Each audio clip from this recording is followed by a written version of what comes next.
Welcome to Spam Filter for Your Brain. Bite-sized ponderings on how our thoughts influence our behaviour and our lives. And because we're all connected, how our thoughts impact the world. I'm here to help people reconnect with their bodies and declutter their brains. And I don't believe that we should just magically know how our emotions and our thoughts impact our lives if no one ever teaches us. So let's learn this stuff together. I wanted to pose a question about where self-sabotage might be exhausting you. You might think that just the idea of being a little bit kinder to you is something a little bit frivolous that maybe you don't have time for because there's too much other life going on at the moment.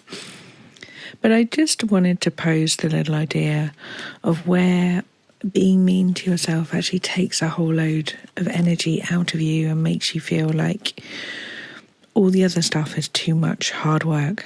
It's all of those I can't cope thoughts, or there's too much to do thoughts, or the I'm not good enough thoughts. And all of those things may well feel like they're very sort of natural responses to our hectic, overproductive lives that tell us that our value is based on how much we get done. But I also want to pose the idea to you that when we are being unkind to ourselves, when we're telling ourselves things like we're not good enough, we're not capable of this, or we don't know enough, or we're outsourcing our sense of decision making or our authority to other people, all of that stuff takes a whole load of energy away from us. It takes a whole load of energy away from the capacity that we have to deal with our everyday lives.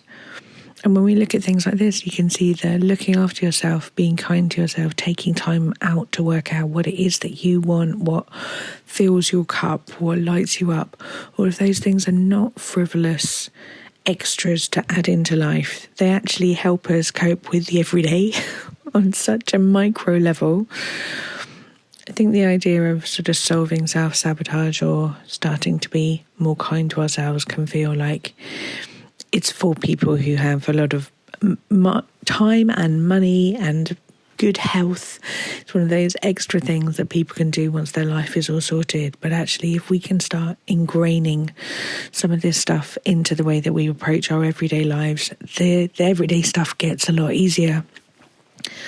I think most of us probably feel like we could do with a little bit more energy and definitely some more time to be able to deal with all of the stuff that so many of us are holding at the same time and having to navigate through in our everyday lives.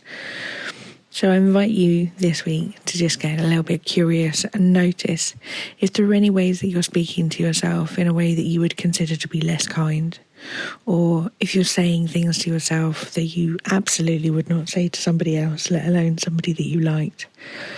And are there any of those phrases that could just be softened a little bit around the edges? Where can you just frankly be a little bit more kind and gracious to yourself? And if you just start noticing doing that, maybe as a little experiment this week, just start to begin to notice what else in your life becomes a little bit freer, a little bit looser, a little bit more light when you're trying to do it. Where do you pick up energy that you have been spending managing all the emotions that come up when you're being criticised from the inside out?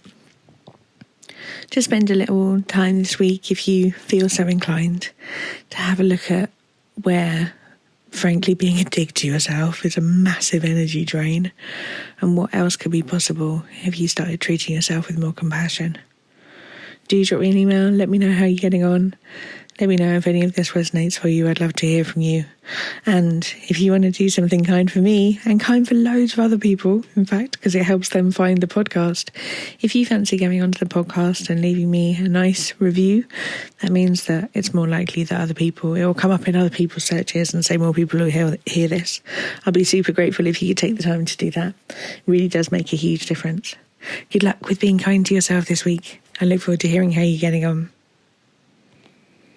I had a little idea for people who struggle to make the time for all the stuff that they want to work on for themselves. Like there's never enough opportunities to set aside those little moments.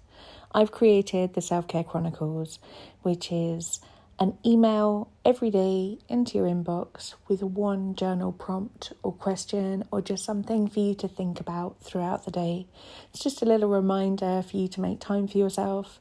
Then you can sit with the question and see what comes up for you throughout the day. There's no need for responses, no need for actions. It's just a little reminder that pops up with something. And I've themed the questions to flow throughout the seasons, so it goes along with your year and carries you through.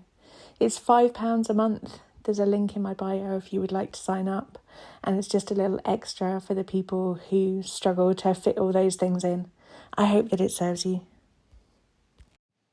If you've been enjoying what you're hearing on the podcast, you will love Self-Care School. Self-Care School is longer versions of this, more in-depth and more personalised. We have a whole hub of courses from body image to boundaries, perfectionism, time management, and a whole range of other topics. You name it, there's probably a course on it. But most importantly, we also have a weekly group coaching call where you get to apply this stuff to your everyday life and get support to try and untangle your own story from some of the emotions that you might not be enjoying in your life. If you would like to learn how to apply this work to your specific situation and to be building a life of your dreams, I would love to see you inside. Do pop over to selfcareschool.co.uk.